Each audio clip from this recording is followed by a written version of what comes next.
गर्गाचार्य जी के पास वसुदेव जी जा करके बोले, महाराज मेरे छोरा को आप ही कछु नाम करण करे आओ, बड़ी कृपा होगी, आप हमारे पुरोहित हो, और पतो ना चलने चाहिए का हुआ। ठीक है, गुप्त विधि से गर्गाचार्य गोकुल में आए।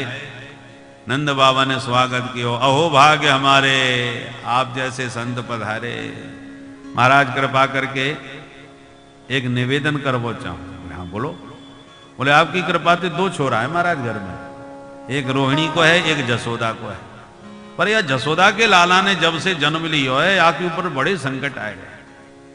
पैदा होवे की देर ना भई कि पूतना उठा के ले गई, और फिर अपने आप गिर के मर गई। कैसे मरी वो आज तक खबर ना चली। एक दिन महाराज छोरा पे गाड़ी टूट के गिर गई, कैसे टूटी वो भी खबर ना चली। एक दिन ये छोरा तूफान में ही उड़ गयो। तो महाराज ये बताओ आपके ऊपर कौन सी 7.5 चल रही है, या कि ग्रह दशा का जो ठीक ना लग रही हमें।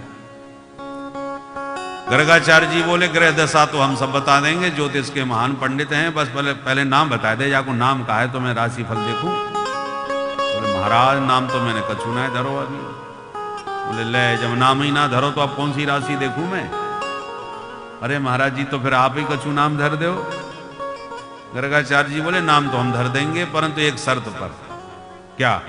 बोले हल्ला बिल्कुल नहीं मचना चाहिए, शोर मचाओगे संकट में पड़ जाओगे, क्योंकि हम यदुवंश के आचार्य हैं, तेरे छोरा को नाम रखेंगे तो कंस का शंका है जाएगी। यदुनाम हम आचार्य ख्यातस्य भुवि सर्वसा सुतम मया संस्कृतम ते मन्यते देवकी सुतम। नंद बाबा बोली ये बात है महाराज, तो पड़ोसी ये हुए भनक ना चलेगी, आप तो गौशाला में बैठ जाओ, मैं छोरा लेके वहीं आ जाऊं। ठीक है तो ले आ। बाबा ने भीतर खबर करी, जसोदा मैया रोहिणी जी के साथ लाला को सजा धजा के गोद में लेके चल पड़ी।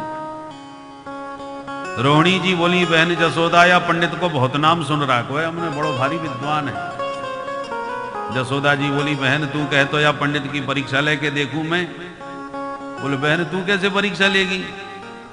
बोले बहन एक काम करें, मेरे छोरा है तू ले ले, तेरे छोरा है मैं ले लूं, पक्को पंडित होएगा तो बताए देगो, न बता पायो तो समझ में आ जाएगा बाबा ऐसी खड़िया पंटन है।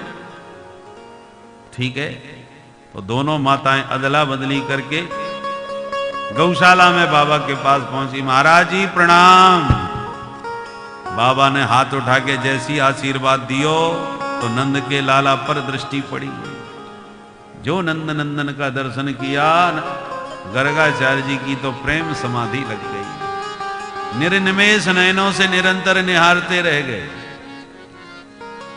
बाबा गर्गाचार्य जी तुरंत पहचान गए, दृष्टि पड़ते ही ये तो साक्षात निर्गुण निराकार निरीह निर्विशेष निरुपाधिक पर ब्रह्म परमात्मा ही सगुण साकार स्वरूपमान होकर मेरे सन्मुख समुपस्थित हुआ है। अपलक देखते चले गए और देखते देखते प्रेम समाधि लग गई। ध्याता ध्यान ध्येय सब एक हो, त्रिपुटी लग गई बाबा की। मैया हाथ जोड़ के सामने बैठी बैठी सोच रही है, महाराज जी मेरे छोरा को कछु भविष्य पढ़ रहे होंगे, देखो कैसे टुकुर टुकुर एकाग्र दृष्टि से देख रहे हैं, देखेंगे तभी तो बताएंगे। तो मैया बेचारी बैठी रही। 1 घंटा बीत। मैया बोली महाराज मोए और काम निपटाने, आपने विचार कर लियो हो तो बता दो, कहा नाम सोचो है। अब बाबा हो तो विचार करें। बाबा तो लगा समाधि बैठे। मैया के टोकने पर भी कछुना बोले तो मैया रोहिणी की तरफ देख भी लगी, बहना देख तो सही है बाबा जी ये कहा है गए, न बोले न चाले न हिले न डुले न मटके न सटके। रोहिणी जी कान में बोली बहना मुझ तो लगे या बाबा की सांसों ना चले। अब मैया घबराई, हे भगवान तो या बाबा जी मेरो ही घर कलंक लगावे को मिलो, ये बैठे ठाड़े बाबा जी अचानक का है गयो। मैया तो पकड़ के हाथ हिलावे लगी, महाराज जी इतनी जोर से चिल्लाई कि बाबा की समाधि खुल गई। तुरंत संभल करके गर्गाचार्य जी बोले हाँ हाँ जसोदा तेरे छोरा को नाम सोच लियो। मैया बोली धन्य प्रभु, ऐसे नाम सोचो जाए महाराज, मैं तो कछु और ही सोच में लग गई। गर्गाचार्य जी मन में सोचने लगे भाई आए तो थे नाम देवे को, पर या प्यारी सूरत को देख के हम तो अपनों ही नाम भूल गए।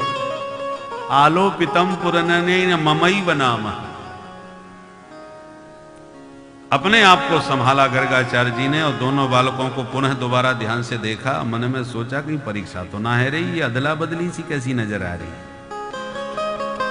तो तुरंत जसोदा जी से बोले, सुन जसोदा। बोलो महाराज। बोले, अयम ही रोहिणी पुत्रो रमयन सुहृदो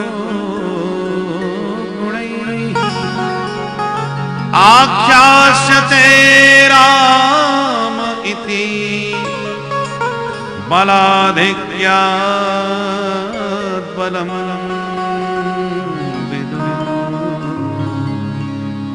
बलाधिक्यात् बलम् वेदो। मैया तेरी गोदी में ये जो छोरा है वो निश्चित रूप से रोहिणी को लाला है। इतना सुनते ही मैया रोहिणी की तरफ देख के मुस्कुरावे लगी। बहना पक्को पंडित ने करो, खड़िया पंडन बाबा ना है। एक निगाह में कैसे पट्टे से पहचान गए। हाथ जोड़ के बोली, महाराज बिल्कुल ठीक कह रहे हो, छोरा रोहिणी को ही है, पर हम दोनों बहनें अपने छोरन में कोई अंतर ना माने।